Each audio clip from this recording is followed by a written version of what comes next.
Okay, we're on the west side of the house, the garage area. This is the electric power's coming below grade. We've got one ground here. We've got two grounds over on the east. We've got a nice slip fitting on the electric power supply conduit, and meter is sealed. And when the permit was pulled on this building, this application was perfect. And so this meets the standards that were in place when this building was drawn.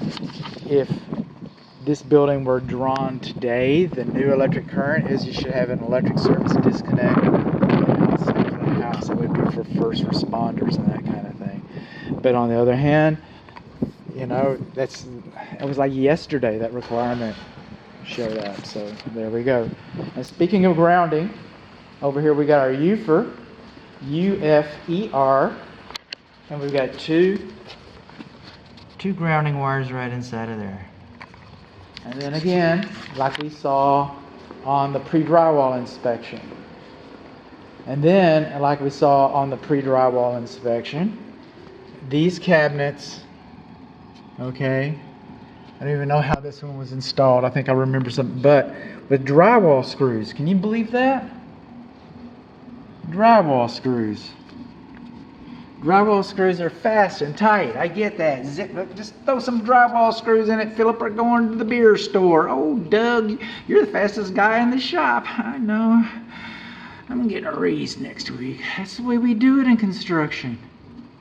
No. Nails have much more shear strength. All right? Drywall screws pop and break. They're faster, they're tighter, but they don't have the shear strength that a nail does. The manufacturer's instructions shows a picture of a hammer and a nail. They're pretty clear about that. Okay?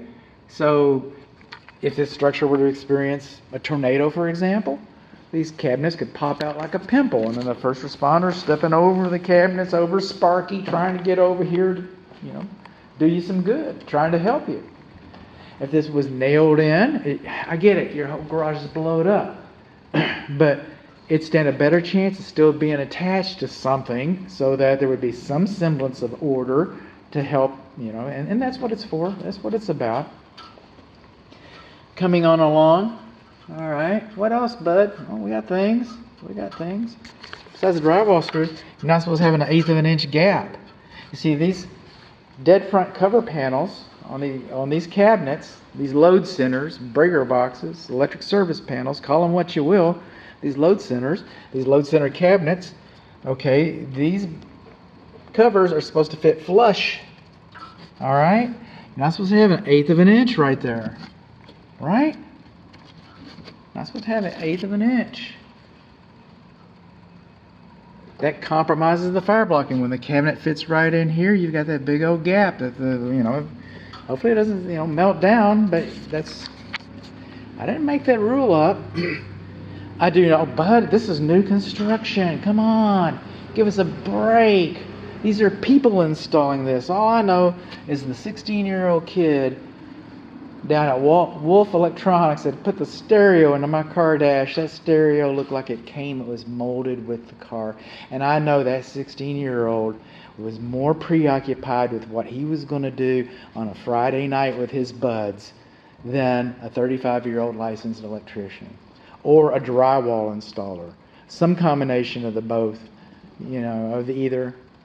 But no, we got a gap in here. Now we got our bonding locations are labeled. That's a good thing. All right. Our bonding locations are labeled. What else, bud? Keep going. Wow. Garage, clothes dryer, range. All right. These are supposed to be GFCI protected. And they're not. They're supposed to be GFCI protected. We got another one over here. AC and AC is not required. The other garage is 50 amp garage. Okay, those are supposed to be GFCI protected. They go to your electric cars. These go to your air conditioning systems. What's this 21 over here?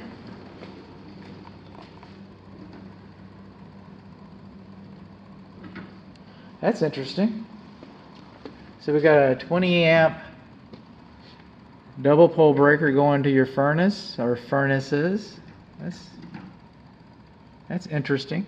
Okay. Good to know.